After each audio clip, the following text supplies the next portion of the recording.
So if you own an iPhone, and I'm going to preface this with the question mark, that's why I did, because when we read this, I'm curious as to a lot of the specifics here. There will be a lot of variables, obviously, that would influence this perspective. And they're talking about how this is really funny here too. They say down here, there's a paper that was published by Marion Bertrand and Emir Kamenika, and this is going to keep shifting on me, who said that, for example, back in 1982, using Grey Poupon was a 62.2% indication of being high income. And I can tell you that in 1992, I was far from wealthy, and I did have Grey Poupon in my refrigerator because I'm kind of a mustard fan. So I think there's a lot of variables that go on here. And they're saying that now, by 2016, the fanciest mustards have been replaced by the iPhone. So if you have an iPhone, 69.1% chance of you being rich or high income. First of all, I'm not sure what that means. When you say someone is high income, does that mean above the 50% of the population? Does it mean that you're in the top 10%, top 5%? Obviously not. If you live in the US and you have an iPhone, it doesn't mean a whole lot, because last time we checked on the smartphone market within the US, Apple has about 80 to 85% of the market share. So that means of people who use smartphones, a lot of them already, at least 8 out of 10 already have an iPhone. And if you said that 8 out of 10 people in the US were wealthy compared to the rest of the population, there's a real problem with that number. Secondly, the qualifier here, I'm just wondering if they're not talking about worldwide. And I heard a very interesting conversation recently on a podcast that got me thinking. We have a certain percentage of the population, I guess, who thinks that, it's the wealthy 1%. The 1% are the people who have all the money. And to put that into perspective, you really have to talk about who we're comparing that to. Because if you talked about the wealthy 1% of the US, that would be one thing. And there would be this immediate sort of, I don't say maybe resentment or, a certain type of attitude towards all those rich people who have that money.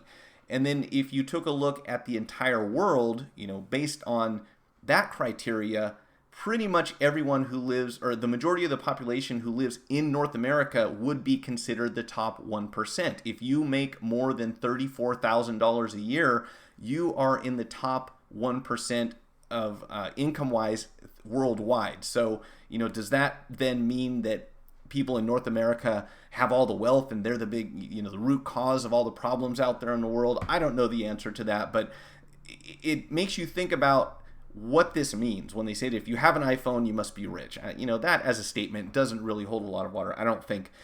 Knowing whether someone owns an iPad in 2016, so this is based on 2016 stats, allows us to guess correctly whether the person is in the top or bottom income quartile 69% of the time. So I guess in the top 25% is what they're talking about. I assume that's what quartile means. I've never looked that up before. But I have a feeling that this report is probably, almost 10 years behind. Because if you'd had asked me in 2009, maybe 2010, if someone has an iPhone, would that be an indication of wealth? I would say yes. Today, not so much. And yes, of course, iPhones are expensive. And here's the other question. What iPhone are we talking about? Are we saying any iPhone? Is it an iPhone within 2 generations from the latest flagship? Or are they in fact talking about just the iPhone 10?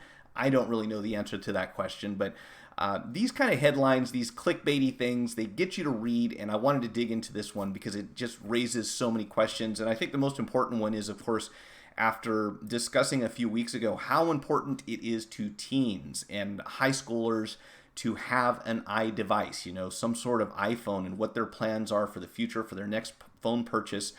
It becomes, there's a lot of pressure, I should say, right now on youth, especially in high school, where peer pressure is probably more influential than any point in your life to have this certain brand. And if you don't, you're an outcast. You're not accepted among a lot of people. And I've even heard conversations where people say that if someone texts them and they don't see the certain color bubble because it's iMessage, then they have a certain attitude towards that person, which is just ridiculous in one way, and on the other, I have my iMessage turned off purposely on my iPhone anyway. So hopefully everyone thinks I'm not cool just based on that.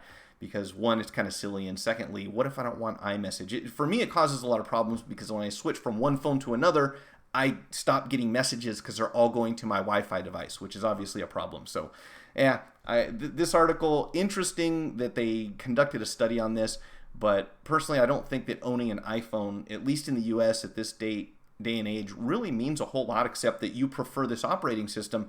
It probably says a lot more about the thought process and the philosophy of the person who's using the device, I would say, rather than their income level. But that's just me. What do I know? So we had some questions here I don't want to miss. Where's my chat? My chat disappeared again, and I thought I had it all figured out. So why do I have a big thing in the background there? There we go, because I covered it up. That's why. So let's see. Hello, rich people. That's funny. Forget about those pesky deconstructive comments. Yeah, Johnny, thanks for that. I don't worry about them too much. I think once in a while they're funny. Again, if they're very offensive, hateful, or otherwise just don't really contribute to the conversation, once in a while I will censor them. I'll just block them out. And if someone's spamming, but for the most part, I want people to have conversations on my channel. But yeah, if I let those get to me, I certainly wouldn't be sitting here today because a lot of people just want to make waves for whatever reason. Pronounce it Coeur d'Alene. Okay, thank you, Nate. See, if we just spelled everything that way, it would be so much easier. How's the heat in NorCal? It's in the high 90s there. So right now, Harvey, I'm fortunate to not be too far from the East Bay where we get some cool breeze coming through. Right now, if you're 20 miles from here, it would be 97. But in my location, it's currently 84. High today, and high today is 84. And oddly enough, it usually peaks right around this time. Sometime between this live stream and my 6 o'clock live stream is like the hottest time of day. So that's why I'm kind of figuring out what to do with this room. But I made it this far, and in this room, it's probably about 80 degrees right now. So not terrible. It's tolerable, I'd say. My girlfriend would disagree. She is not a warm weather person. Here in New York City, a lot of electric fires and blackouts. Yeah, one thing we have been seeing is a whole lot of fires, all the way from here up to Oregon, where we were visiting where is it? It's actually right at the northern border of California. There's a big fire, or was a big fire going on there. We thought we were going to be stuck. I almost didn't think I would be able to make it back here on Monday. And then we have another fire going on, I want to say just north of Napa right now. We've seen some ash in the air, but it hasn't been as bad. In fact, that one I believe is contained or been dealt with by now. But last week we had ashes all over everything. And let's see, Harvey, you're in 90 degree LA. Yeah, so I have a feeling we're going to see more of that in the future. That's what they're saying anyways. We'll see. So next up here is the Microsoft leak suggesting that Surface Andromeda is going to be canceled. There is already a petition on some website where you can go and speak out and say, we really want to bring it back, but I am always questioning what Microsoft's plan or, general attitude towards handsets is, because they're obviously producing the Surface Pros and, branching out into other areas, and they've always been doing other things, and they work a lot on software. But as far as the phone market goes, we know that Windows phones are pretty much, for all practical purposes, gone. And that's unfortunate. But at this stage in the game, it would be so difficult, I think, to enter with an operating system if you have to rely on a brand new OS to have apps. And because, if you're this far behind, you're almost 10 years behind, it's going to be difficult to get a lot of people to a lot of developers to create apps for your operating system. So until we get to something where you can maybe just stream apps through your phone and you don't have to have iOS, you don't have to have Android on it, it's going to be tough for anyone to enter into this market, without just going to Android. Really, that's your option, right? If you want to make a handset, you use Android. Otherwise you are Apple, and that's pretty much it. The Surface Andromeda would feature. Okay, I'm sorry. The Surface Andromeda would feature a hinged screen that opened out to be a tablet, but would close up into a smartphone factor, which sounds fun. Everyone's talking about doing folding phones, but again, I question what they would do about the operating system. And according to Verge's, that's hard to say, Tom Warren suggests that the Andromeda flavor of Windows 10 is not ready. So obviously they were planning on a Windows operating system for this device, which would, I guess, would double as a tablet and a cell, or a phablet and a cell phone. So again, I really question how many people would be willing to give up the apps that they already have on Android or on their iPhone, from the App Store, and move to a new platform that doesn't support either of those two. That's going to be a difficult sell, I think. And he states right here that with no base OS, that means no work to build up third-party app support. And with no app support, you can forget about reaching a wide user base. So fair enough there. Now, you might have a small segment of, a niche market that wants to use Windows 10, which I got to tell you, I converted to Windows 10 on my machine, and I still decided to dual partition so that I can have Windows 7 on another. I can boot from Windows 7 if I want to, because I just don't. I don't know. I don't like the feel of Windows 10. Just me. I'm not everyone, obviously. So another thing here that they stated was that it would be a radical form factor, bringing together a phablet and styled smartphone, which I probably just said that Hinge is open to reveal a full-size tablet. It would help to establish a new style of device for third-party manufacturers to release, and it would. And that's where that sentence ends. So I'm not sure what happened here. If my something I did here blocked it out, but I think that they just forgot to keep typing there. So I don't know where they were going with that exactly. But definitely a radical new form factor, and it sounds like this is something that everyone's looking at. They're saying that Apple will probably not have any sort of foldable phone ready at least until 2020. That is another rumor, of course. And Samsung kind of talking about their Galaxy X, not Galaxy 10, but the Galaxy X being a foldable screen. I kind of feel like I'll believe it when I see it, but that seems to be what we're heading towards. Motorola also patenting a new design for a foldable screen that uses a heating element on the center of the OLED in order to prevent any creasing, or I would imagine wear and tear. So that'll be an interesting one, especially if, where are you going to pack a heating element inside anywhere close to a lithium-ion battery? Makes me wonder what they're thinking. And there is, if you're interested, a change.org petition that already has, as of the time of this article, 9,000 signatures for Microsoft to bring this thing back. And again, just doubtful, but I guess you never know. I'm just wondering who would buy this thing. And it would have to really be, I would imagine, some hardcore Windows fans. And I don't know a lot of hardcore Windows fans, but we'll see. 90s in Canada too. Yeah. Wow, that's kind of unheard of, isn't it? Or does it generally... Well, I suppose it depends on what part of Canada you're in, right?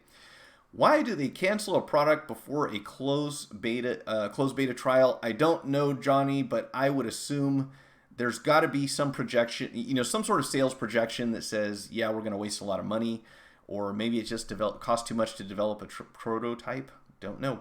How's it going, Tano Jr.? Nice to see you here. I'm glad for everyone who shows up for joining to check this out. I'm going to move on here real quick because I kind of... are you kidding me? Oh, there we go. Okay, I thought I lost my window here. I've got this cool little thing here, guys, in case you ever... I have to recommend this because I think it's really cool. There's an application called, I guess it's marker.to. Yeah, marker.to, and you can highlight web pages, and that highlight will stay there. So that's what I've been using so that I can kind of, instead of taking notes on these things, just go through, highlight the things I want to talk about. It's pretty cool. You just go in and you highlight anything on here that you want to have lit up. Click on the little highlighter and you can change the settings. You can make it whatever color you want to. And if you want to remove it, you just go on here and click another deal, and you can, like I said, you can change the colors. It's going to be hard to see here.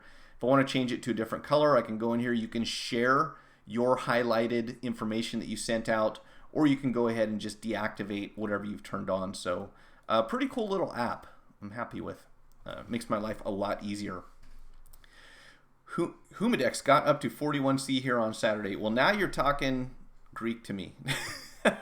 41C, that's going to be what?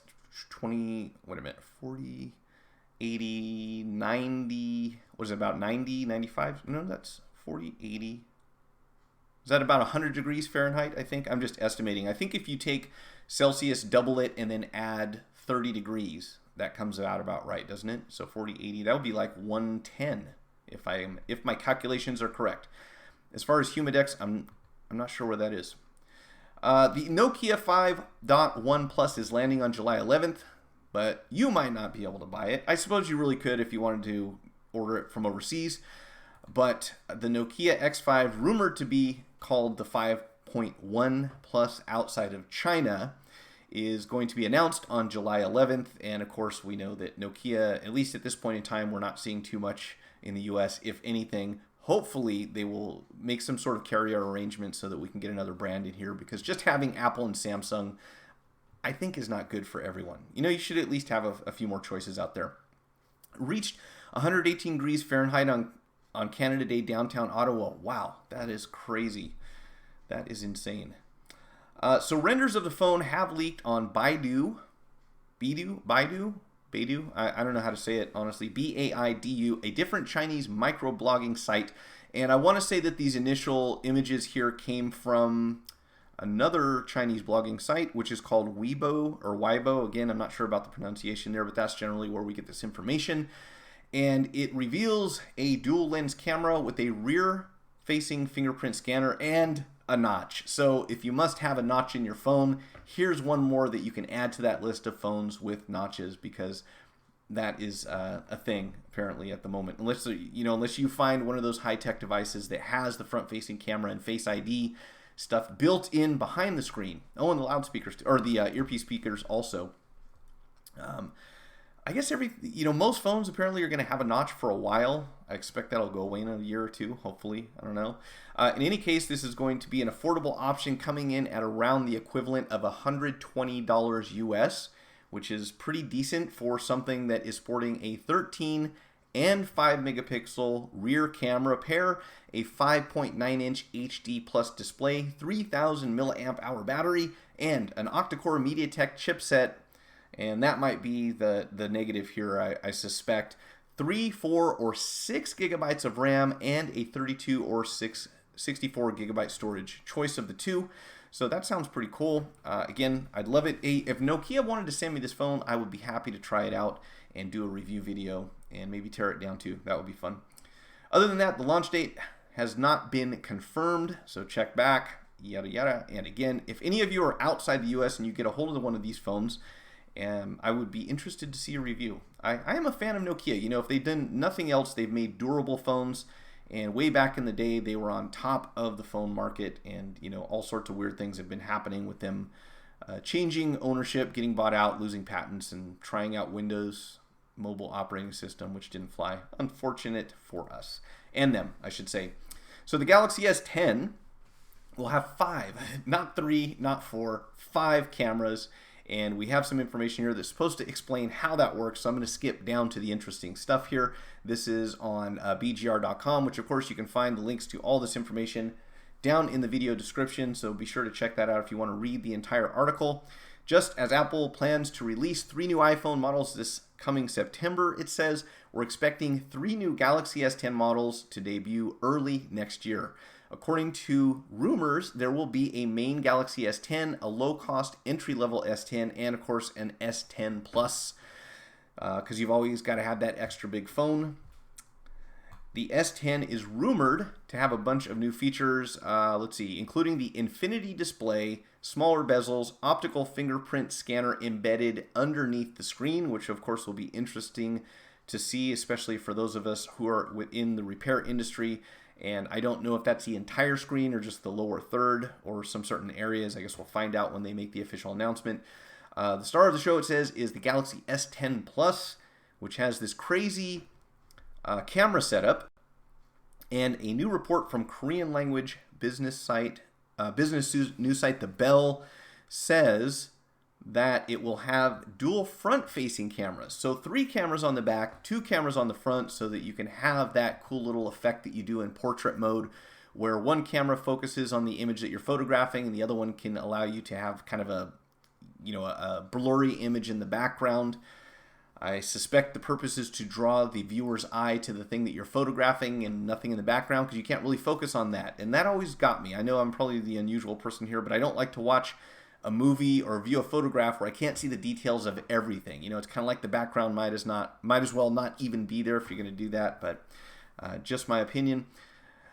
The 12 megapixel Okay, so we're talking about the back side of the phone here. We have a 12 megapixel wide angle sensor, a 12 megapixel telephoto sensor for optical zoom and portrait modes, and a 16 megapixel ultra wide angle sensor that will have 77 degree 77 degree lens, and the ultra wide camera will have a 120 degree angle of view. That's quite a bit. I mean, 180 would be seeing everything from your side to the front. So 120, that's a pretty crazy wide camera angle. I can think of some uses for that actually, for my videos and for my photography. It'll apparently feature a standard camera and a secondary telephoto sensor that will allow you again to have that blurred effect that we do with the portrait mode. So I'm wondering if Samsung is going to do anything else that people are going to get very excited about, because unfortunately with the Galaxy S9 what we saw is that within the first month of them being let me pull this up here, within the first month apparently of the Galaxy S9s being released, they started reducing the prices, which is unfortunate and probably should be of concern for Samsung. And really we don't hear a whole lot about the Galaxy S9s lately, so that would indicate to me that people weren't as excited possibly as previous models. And it is my understanding that also their revenue has dropped. Now Samsung obviously has their hands in other things, but to go along with this, something I think is interesting here is that recently Apple has stated that they are going to be looking at LG to provide displays for their upcoming OLED version phones. So currently, as you probably know, Apple buys their OLED screens from Samsung, and Samsung is, pretty much thought of to be the place to go. One of the few places that you can buy an OLED screen from, and also just superior quality across the board. So LG produced some, I want to say for the Pixel 2, was it? And they had some issues, as far as screen quality goes. So the thought here is, and the rumor is, that Apple will be buying not only from Samsung but also from LG for OLED screens, which means that some iPhones will be featuring one brand while others will have the other. So what does that mean to the consumer? If Apple is not going to disclose, let's say there's an iPhone 10 Plus or an iPhone 11 or iPhone 9 or whatever the next thing is going to be that has an OLED screen, you may end up with the Samsung screen, you may end up with a different manufacturer, possibly LG screen on your phone. And if they don't tell you at the time of purchase, and there's no way to differentiate the two, before you open up the box, like maybe looking to the model number or the serial number, I think that this is a bad move for customers, because that people, first of all, if anyone's aware of the possibility that they may have what they could perceive as, let's say, an inferior screen on their phone, well, we already know that. When you change a screen out and people start asking questions about, aftermarket versus original, before you mention the difference in price, obviously everyone wants the original, the same type of screen that came with their phone. Now, if Apple is going to be selling two different model phones that have screens from two different manufacturers, and one is thought to be the standard, the standard of quality for OLED screens, and the other is kind of considered a newcomer or maybe second-rate screen, you certainly shouldn't have to pay the same dollar amount for those two different phones, right? But we can assume you probably will. So I can foresee this causing some problems for Apple and for some Apple customers if they end up getting screens from both manufacturers and not telling people before they buy the phone, which obviously would come with some problem. That could cause some problems too if you say, hey, do you want the screen made by Samsung or do you want the screen made by LG? Well, who's been making your screens up till now? Because we like them. Oh, Samsung. So that could be an issue. In any case, when it comes to the phone market, I'm concerned about Samsung, because we haven't really seen the level of excitement that we did, prior to this S10 coming out.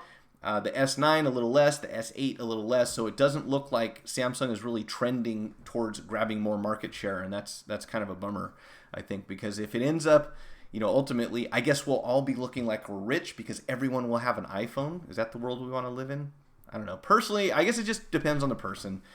Maybe things would be easier, and this may be part of the secret of Apple's success is creating some things that catch on, the iMessaging, the seamless, kind of the ecosystem that they have from one device to the next. And if no one else is able to reproduce that effect to get people to say, wow, this works great with everything, even if Apple had an inferior product overall, if people are more likely to adopt that type of ecosystem than going with, an Android that has fragmentation and security issues and other things going on with it, I believe it's a much smaller percentage of the population who appreciate the freedom that comes with an Android platform as opposed to iOS, where it's kind of just like you really don't have to think about anything. So I really hope that Samsung does something new and exciting with this phone. And at the same time, you wonder, like, what else could happen with phones that would really blow your mind at this point? Maybe some crazy,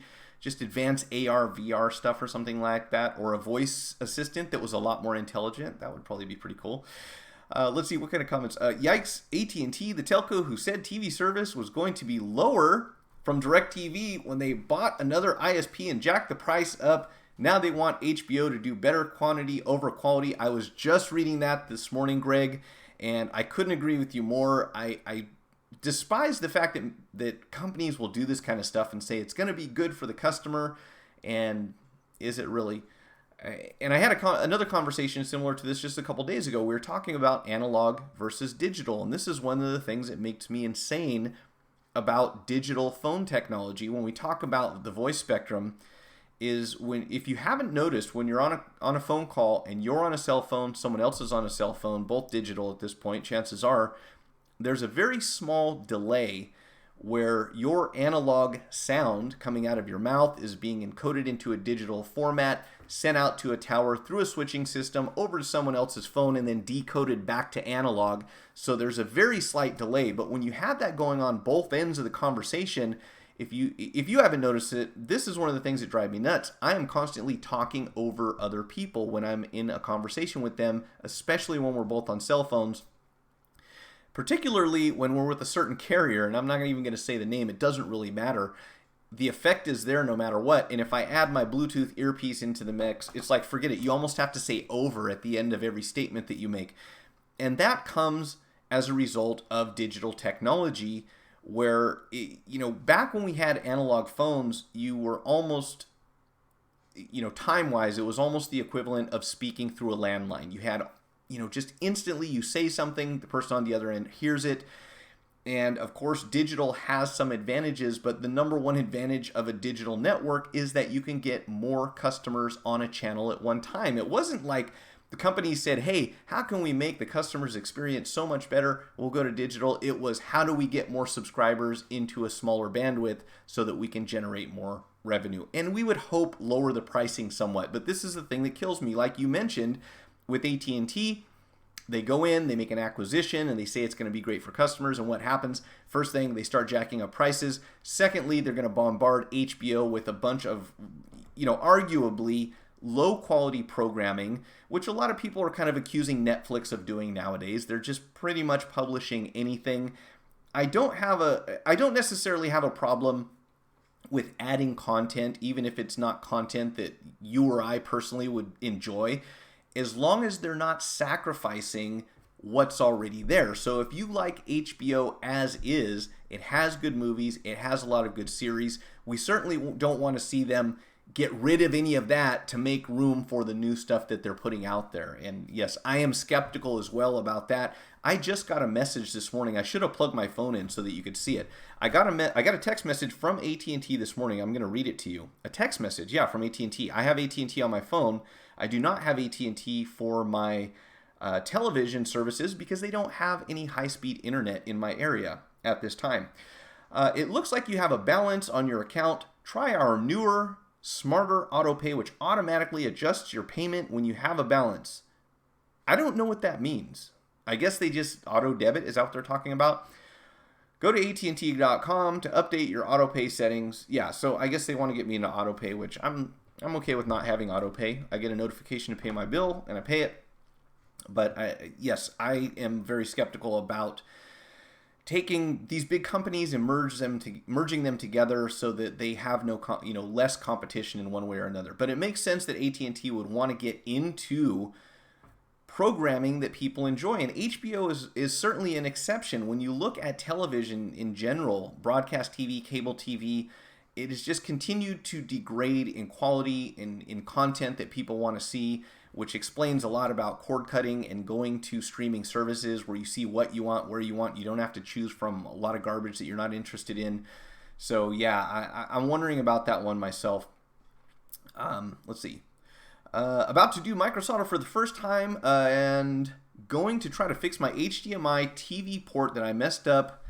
First, because of plugging in and out, and second, because I tried to fix it with the Radio Shack iron solder. Ouch. Yeah, that's a tough one.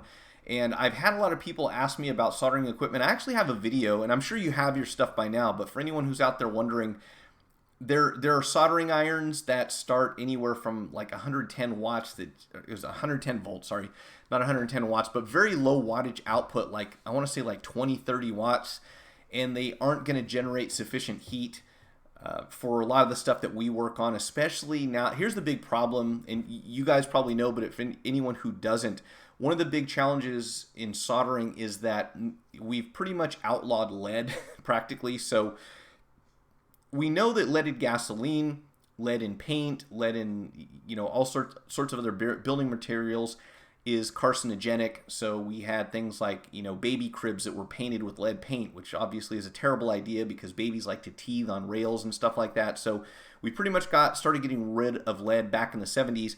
And as a result, the solder that goes into things like an HDMI port has a super high melting point. And trying to solder it with one of those little handheld soldering irons, or a lot of soldering irons for that matter, that plug into the wall, you're going to have a tough time melting it. So let's see. So if anything, if you aren't doing this already, get some leaded solder, mix that into the existing solder, and it will make your life a lot easier. And I wish you luck. Hopefully that turns out well for you. If you haven't looked at hot air, if you watch any of the PS4 HDMI repairs, you can probably get a good idea of how that works as well. It might help you out, but you certainly don't want to do any damage to the board, so that's a tricky spot. So let us know how that turns out for sure. Probably could get a Nokia from Bell, I'm assuming in Canada, for a 2-year contract and shitty cell phone pricing, although here in Manitoba, cell plans are cheaper than in Eastern Canada. Okay. Well, let me know if you get one. I'd be interested to see it. Hey, Razer 22 Gaming. What's going on? Let's see. That is why traditional non-interactive nor on-demand media is fading out. Yes, Johnny. And instead of going in and saying, let's acquire Netflix or Hulu or whatever it is, instead of just going in and buying them out, they thought that they would try to make things more difficult by lobbying against net neutrality so they can go in and pick and choose what you can watch through your ISP, because if you have no control over it, over your download speed, obviously you're not going to be watching stuff that your cable company doesn't own. And that, anyways, I'll get to that later in the stream because I got an update on that. Hopefully we can do something about it. We are trying. All right, so if you're experiencing excessive battery drain on iOS 11.4, it's not just you. So if you want to be an early adopter, more power to you. Please let everyone know what your experience is like. I already know people who are saying, hey, are you going to try the beta iOS 12? I'm not personally. I probably should have one handset set aside just for testing, but I'm definitely not going to upgrade to an operating system that's untested over a long period of time on my daily driver, because I want my phone to work. I don't want battery issues. I don't want to lose Wi-Fi. I don't want all this weird stuff that will, bugs are going to happen on any operating system. I don't care where you got your phone from or your computer from or whatever it is that you happen to be using. A lot of people like to rush to the new operating system, which is cool. Have at it, but just be aware that things are going to be wrong with it. You're going to have some trouble, and you're going to have to wait for a patch to come out to fix it. Apparently, there is one such bug with iOS 11.4, which is causing all sorts of weird battery problems. So if you've noticed a decrease in your battery's performance since upgrading to 11.4, hopefully you can still downgrade to a previous operating system. I don't know what the status is right now. If you go to iClarify.com or any other website like that, they'll generally tell you which versions of iOS are still being signed, so you'll know whether or not you can install those on your phone. And so one of the things that makes me insane about Apple in particular, is that once you upgrade the software, after a certain time period passes, you have a very small window of opportunity to downgrade back to what you had, and then they stop signing it and they won't let you put that old iOS back on, which is really unfortunate because then you're just kind of stuck waiting for the new version to come out, and hopefully that one's going to be better than the one you're on. And why have so much control over the operating system on your device? Why wouldn't you? I mean, we're adults, right? If we want to go back to an old operating system at our own risk, even if there's a security vulnerability in there, I think that's on the user to decide for themselves and not for the manufacturer to say, all right, once you upgrade, that's it. We're never letting you go back to a previous version. I really resent that myself. I don't like that idea. I don't like being trapped. I don't like being told what to do. I also don't speak for the majority of the population. In my experience, most people would rather do what they're being told to by whoever they bought their product from. I understand that. We all can't disagree, and we all can't be the ones that say, no, I want to do it my way, because then eventually everyone's doing their own thing. But personally, I have a real hard problem. I have a real hard time with this issue here, with them telling me, all right, you upgraded, that's it, now you're stuck. Because what if your operating system sucks? What if it has a serious problem? I have to wait for you to fix it. The primary issue seems to be standby battery life, with users reporting that their iPhone will drain an abnormal amount even when not being actively used. That doesn't sound good. And one user says that the settings app shows personal hotspot using nearly 50% of battery life despite it never actually being turned on. So that's an obvious problem. If the system is using battery somehow and then attributing it to an application that you're not even running, something's messed up on the inside there. So hopefully they'll get this taken care of. Unfortunate that this is happening, obviously. Here's another one saying that when my iPhone 6 has the same issue after updated. My iPhone 6s has the same issue after updated to iOS 11.4. It charged up to 100%, rebooted, and then let it stand for 4 hours. Battery indicator dropped to 40%. I'm wondering if this guy has already got his battery replaced after that whole 6S fiasco. It has been 3 days since I updated to iOS 11.4, and this issue happened every day. And also, I wish he was watching this, because I would say don't charge your battery all the way up to 100%. That is not something you need, nor is it something that you want to do with the lithium-ion battery.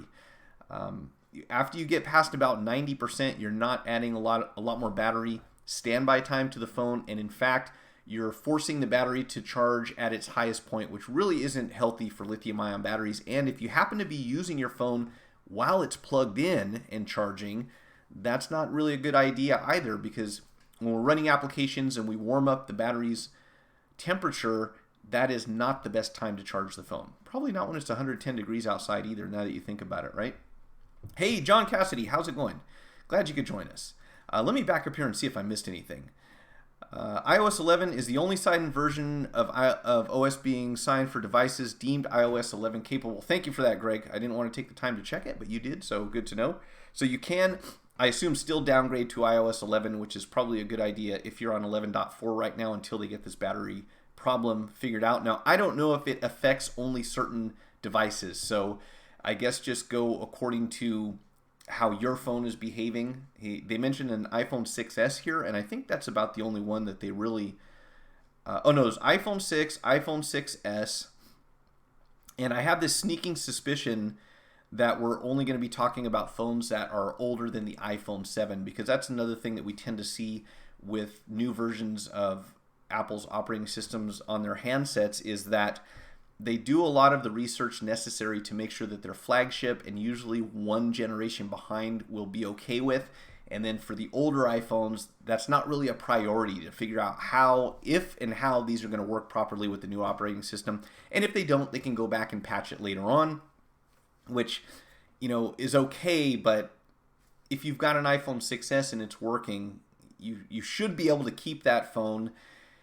And I guess if you voluntarily upgrade, that's kind of on you, but not being able to roll it back is quite unfortunate. And also not being able to get rid of that nag screen, or having your phone automatically download the new operating system and taking up like 1.5 GB of storage on your phone. That's annoying if you ask me. Excuse me, folks. I've got allergies are back. 1 second.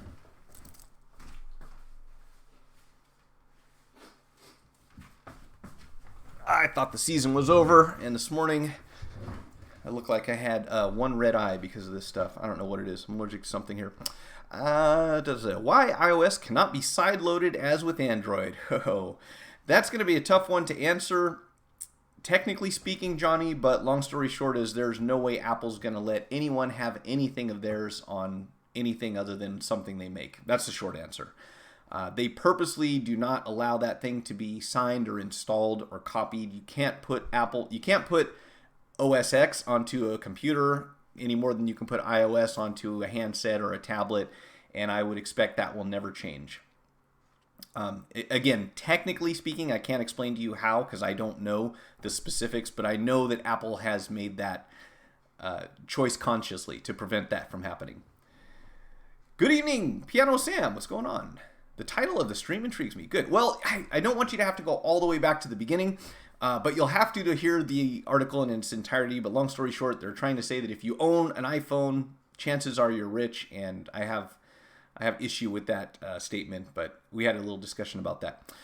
Problem is I cannot babysit devices as they charge. I plug them in and do other things rather than watching the charge percentage. And totally understood, Greg. That's the thing with me when I charge. If my phone is dead at night, I would always set it on the charger in the evening, and by morning it was at 100%. That's not a great thing to do. So lately, I'll show you guys. You know, I'm a huge proponent of this technology. I have a wireless charger right here on my desk, and as soon as I start streaming or sit at my desk, I put the phone on the charger, and I'd encourage you to give it a shot. If you have a wireless charging capable phone, I never plug my phone in at night. I never plug it in the car. I never plug it in, period, really, especially with this case on it, because I can't get my little storage drive to plug into it. But once in a while, I'll take it out if I have to sync it with the computer. I can still plug a lightning cable into this OtterBox looking thing. But I point taken, that's the big problem. I think a lot of people plug their phones in at night and then they sit there all night, or they walk away from them and they get to 100%. So it's not going to kill it immediately, but it's certainly not going to do your battery's lifespan any favors, just for the record.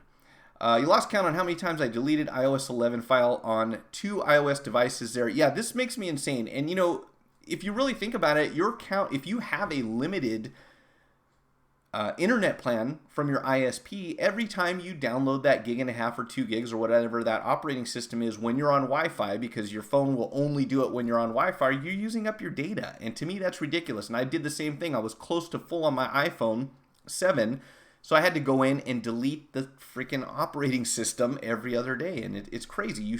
That should be an option. I don't want to upgrade. Leave me alone. Unless you're jailbroken, I don't know of any way to make that nag screen go away. There might be something in settings. However, I did discover something interesting that you might find helpful in iOS, and I've been told also in Android, which I haven't checked because I don't have an Android close by. But most late model phones, you can enable Wi-Fi calling. And I had someone who contacted me because he was having some problems with using his phone at home, and I didn't even realize this. If you go into iOS under settings and then phone, there's an option to turn on Wi-Fi calling. So you can make phone calls from your phone on Wi-Fi if you're not in a good service area. I think I'm going to make a short video about that because, like I said, I had never used it before, hadn't even thought about it, did not even know it was there until I read this article. So it's kind of cool that modern phones are equipped with that option, because when we get inside buildings, that is often going to be a problem, obviously. And in the past, most carriers would say you need to buy a special box to broadcast inside your building so you can get cellular signal. But if your phone's new enough, you can go into your settings and turn on Wi-Fi calling and just call through your network, which is cool. Let's see, where are we? iOS is a closed platform. Android is open source. Sorry, that's a topic that's been passed on. I think that the statement is stupid. Fair enough. I bought a smashed iPhone SE for 25 pounds and fixed it up. If I would have kept it, I wouldn't call myself rich. And I agree with you, and that's, you know, if I'm guilty of using a clickbaity title, my apologies, but I did put a question mark on there, and my point was, yeah, I'm questioning that statement because I don't think that owning an iPhone in this day and age, especially in North America, probably in Europe, and probably in many places in Asia and populated areas, doesn't mean you're rich, right? I mean, that was my point exactly. Let's see if I missed anything here. Hey, Michael Spencer, what's going on? Have not heard from you for a while. How's it going, man? Talk to me. Let me know what you're up to. I'm curious. I'm going to move over here to California. Oh, is it that time already? It's 10 till, and I am right on track. I swear I haven't looked at the clock yet. We got one more thing to cover and 9 minutes to go, so almost perfect. So, as you all probably know, and if you don't, you can watch some of my older videos. I am a huge proponent of net neutrality. I don't expect anyone to think the way that I do, but I do encourage people to think for themselves. So that my whole point is pick a side, get the information and decide what you think, and then make your voice heard, because that way we can kind of call it a democratic process, right? That's the whole idea. Well, as you probably know, back in 2017, December 17th, I think it was, the FCC decided against the public's interest and said, we don't want net neutrality anymore. They voted to repeal it, and it died a few weeks ago. So we have no law that says that ISPs cannot pick and choose how fast your internet speed is, depending on what website you're visiting, depending on what programming you're streaming. They can go in, watch what you're doing, and say you're going to get full speed on this website and not full speed on this website. And ultimately, if they wanted to, they could give you an a la carte package where you get to pay for Facebook, you get to pay for Netflix, you get to pay for YouTube. Instead of just having internet all at the same speed no matter where you go, now they can create fast lanes for services, which obviously will be in their best interest, because if they're advertising through one of those channels, then that's what they want you to see. And if those channels' advertisements fit their political agenda, they can also influence the way that people think, because free information is going to reach a lot more people than information that you have to pay for, right? Am I crazy here? This is my thought. So we tried to get something on a state level, and there are already other states that have, and I believe this is going to be a trend. I hope this is what's going to continue to happen, is that since we haven't been able to do anything on a national level, we are passing laws on a state level that say if you want to do business with us, you have to honor, pretty much what net neutrality stood for. You have to allow people to have equal access to whatever it is that they want to get. You can't pick and choose. You can't favor certain websites or certain publishers. And we had an assemblyman in California. I want you to remember his name if you happen to live in California. It is Miguel Santiago, and he, for the most part, was found to have received payments from lobbyists telling him to pretty much water down the net neutrality bill that we had in processing, in its infancy here in California, which basically made it worthless. There was no reason to have it anymore. So how much money did this guy get? I know I had it on a previous live stream, and I don't know if I have it here, but what is this guy's name? California bill proposed a workaround to the FCC's dismantling of net neutrality. It was sponsored by State Senator Scott Weiner, was talking about keeping the bill alive by negotiating with Assemblyman Miguel Santiago. It was Santiago, a Democrat. I don't know why that matters that he was a Democrat, who added amendments to the original bill in the state assembly, making it, in the words of Senator Weiner, not worth passing. And that's pretty much what happened. But he was attacked on social media. So I suppose if there's anything to be said for flaming people on social media, maybe this is a good time to do it. He was attacked for his stance, especially when it was discovered that AT&T contributed to his campaigns. Shocker, right? Who would have ever imagined? The assemblyman said that he watered down SB 822 because he was concerned that consumers would lose the benefit of zero-rated plans if the bill passed as written. What? I'm not sure where he's coming from. We want equality, and zero rating is part of the problem. If you zero rate certain programming but not others, then you're making people pay more for things that you don't see it as being in their interest to have access to. And again, I believe that this is up to us to decide what it is that we want to do with the internet. We're paying for the bandwidth. We're paying, whether it's by the gigabyte or whether it's, depending on what type of download and upload speed you have, you are paying for that already. You shouldn't have to pay more to say, well, now I want to have high-speed internet for Netflix too, or I want to have high-speed internet for YouTube. No, you have high-speed internet. Why should you have to pay extra for certain sites to get through? And the answer is because cable companies don't have people watching cable TV anymore, and they're seeing the death of television. Television is going away. So how do they replace that revenue? They do it by charging you to watch things on the internet, because right now you can go anywhere you want, watch whatever you want, and you're not penalized for that. And without net neutrality, I would predict that will come back. So hopefully we stop this before they start implementing these kind of things, which obviously they would like to do. And it does mention down here that the FCC passed new net neutrality back in 2015, only to have the Trump FCC take it off the books last month. Considering that he appointed someone who used to work for Verizon, not a big shocker there, right? Considering that the lack of net neutrality could lead to consumers paying higher prices for subscriptions to video and audio streamers, and taking into consideration AT&T's recent $85 billion acquisition of Time Warner, there is a lot of money at stake here for both consumers and carriers. And they said in a paragraph what I took 5 minutes to try to explain. You don't punish people in order to make up for the fact that there's a new technology available that's better than what you have. You try to compete by making a product that's as good as, or has a demand just like something else, right?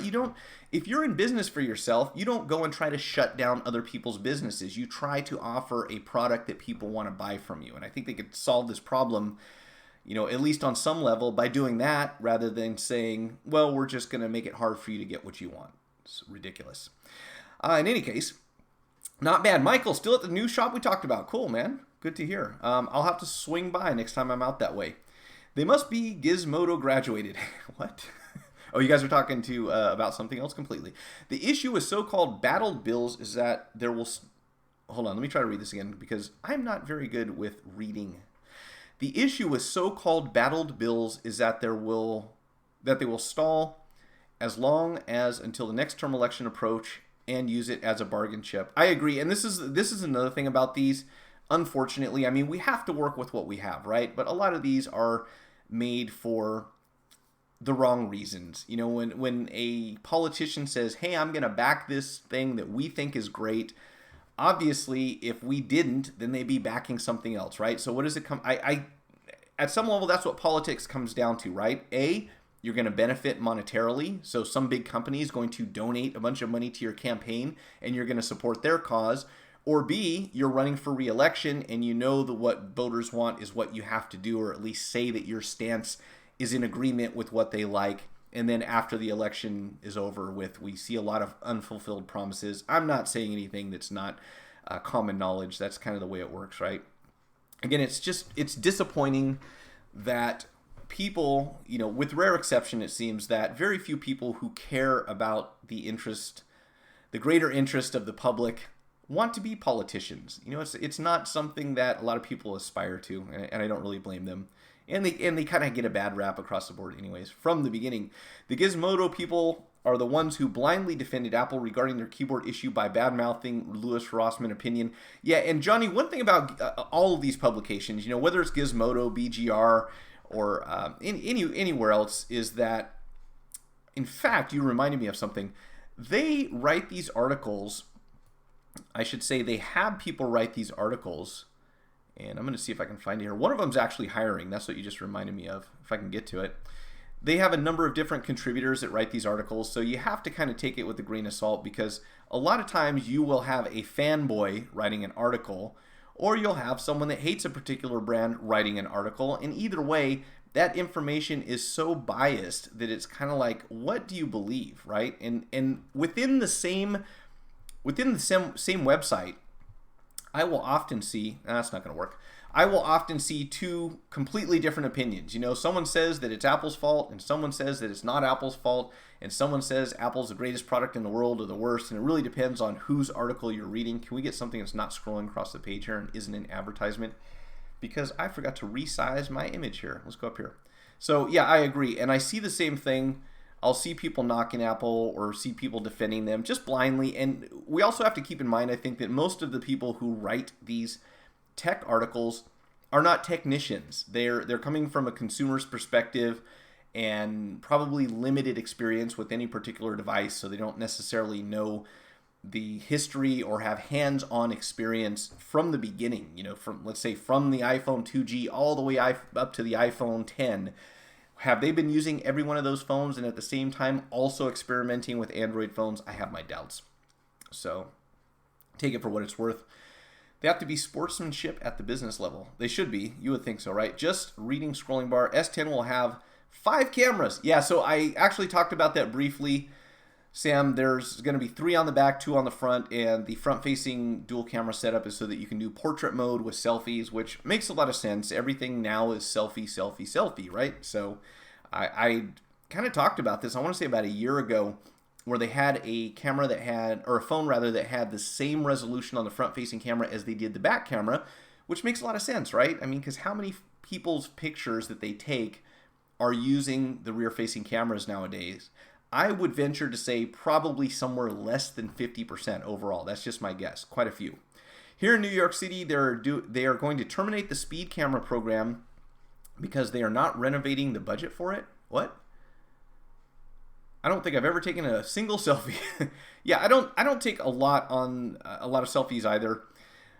Personally, but I know a lot of people do, and the people who take selfies take a lot of them. That's why I was saying the total number of photos that are being taken, I would suspect a lot of them are selfies. On top of that, imagine that most of the selfies taken get deleted and another one gets retaken because nobody's really ever happy with that first click, right? You always take another and another and another. So I think the majority of photos that are taken with phones are probably with the front-facing camera. Not necessarily usable photographs, but a lot of them.